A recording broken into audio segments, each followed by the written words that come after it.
Hello नमस्कार, मी सपना तुमचं आपल्या एका नवीन व्हिडिओमध्ये सगळ्यांचे स्वागत करते। तर आज आहे गुढीपाडवा। गुढीपाडव्याच्या तुम्हाला खूप साऱ्या शुभेच्छा। हे नवीन वर्ष तुम्हाला आनंदाचे, सुखाचे, समृद्धीचे आणि भरभराटीचे जावो हीच माझी ईश्वरचरणी प्रार्थना।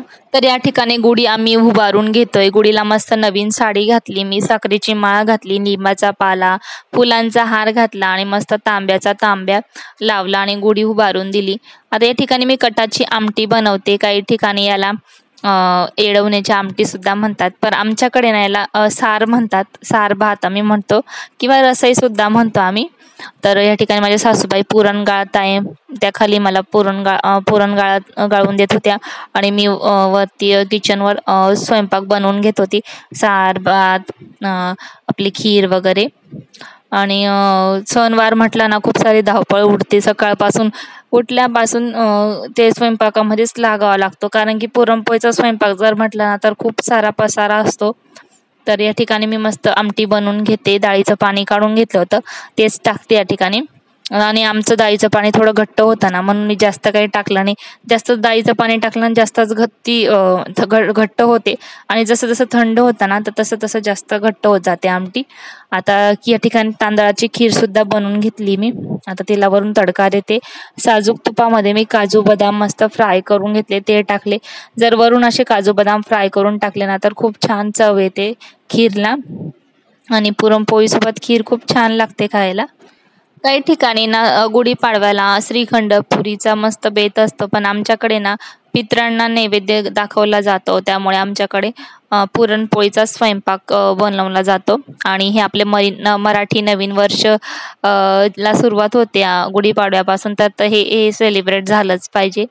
आणि आमच्याकडे पुरणपोळी नाही बनवली तर ते सेलिब्रेट नाहीच होणार, कारण की आमच्याकडे कुठलंही शुभ काम राहिलं ना तर पुरणपोळी ही बनवली जाते, आणि ती सुद्धा खापरावरची बनवतो आम्ही, असं तव्यावरची नाही बनवत।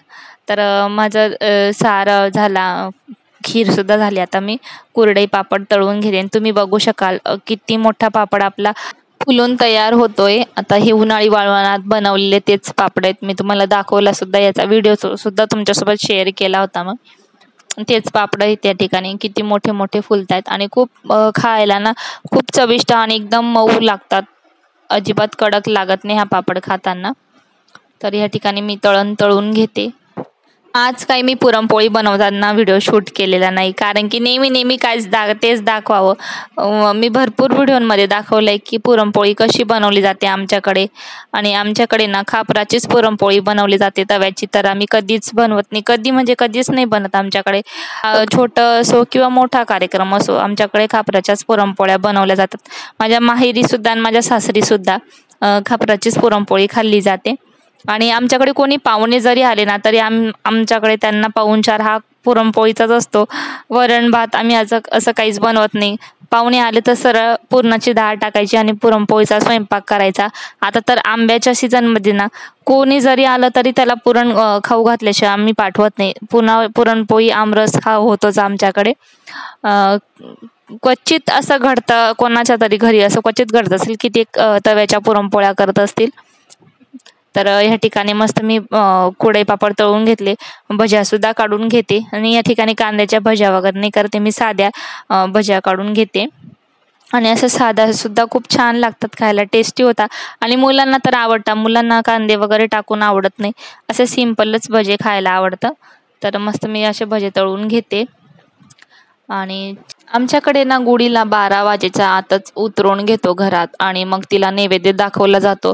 ऊन अजिबात पडू देत नाही, उन्हाच्या आधीच तिला उतरवून घ्यायचं आणि मग तिला पुरणपोळीचा नैवेद्य दाखवायचा, देवांना दाखवायचा, आणि पितरांना सुद्धा घास टाकला जातो आमच्याकडे।